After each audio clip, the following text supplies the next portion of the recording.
حضرت عربی غوث پاک کی بارگاہ میں آئے اور کہنے لگے حضور میرے ہاں اولاد نہیں ہو رہی.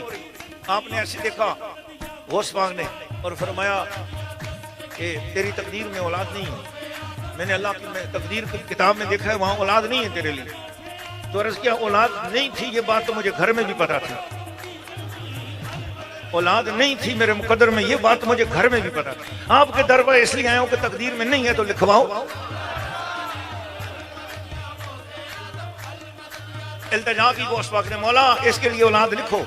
رب نے فرمایا طریقہ یہ ہے کہ ہم تو اس کی سلسلے میں اولاد نہیں لکھتے، البتہ ایک طریقہ کرتے ہیں، آپ کو ٹالتے بھی نہیں، آپ کی بات بھی نہیں ٹالتے. اے عبد القادر جیلانی اس طرح کرو کہ آپ کی اولاد میں ایک بیٹا بھی بچتا ہے تو آپ اس کی پیٹھ کو اپنی پیٹھ سے ملاؤ تو ہم آپ کی اولاد میں سے ایک بچہ جو آخری بچتا ہے وہ اٹھا کر عربی کو دے دیتے ہیں. وہ جو پیدا ہوگا تو دیکھنے میں عربی کا بیٹا مگر حقیقتاً وہ عبد القادر جیلانی کا بیٹا ہوگا. چنانچہ اب عربی کو آپ نے فرمایا عربی صاحب میری کمر کے ساتھ بیٹھ جاؤ، کمر لگا کے.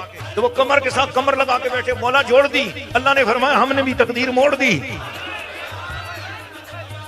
تو اس عربی کے ہاں یہ محی الدین ابن عربی پیدا ہوئے ہیں. اور مجھے یہ اعزاز حاصل ہے کہ الحمدللہ اللہ پاک کی مہربانی سے جب بغداد شریف حاضری ہوئی تو وہاں سب علماء نے کھڑے ہو کر بیان کیا. اور جس وقت میرے بیان کی باری آئی تو میرے لیے کرسی بھیجی گئی اور کرسی پر بیان. پھر پہلے میں ڈر گیا کہ یہ وہ دربار ہے جہاں پر میری کیا اوقات ہے کہ میں کرسی پہ بیٹھ کر بیان کروں.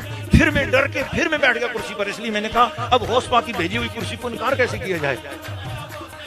تو بس پھر میں بیٹھ گیا اپنے آپ کو نالائق تصور کرتے ہوئے کہ اپنے آپ کو بالکل اس قابل نہیں، بلا استعداد بلا استحقاق، یہی تصور کرتے ہوئے کہ آقا نے بھیجی ہے، انہوں نے بھیجی ہے تو مجھے بیٹھنا پڑے گا، میں کون ہوتا ہوں انکار کرنے والا.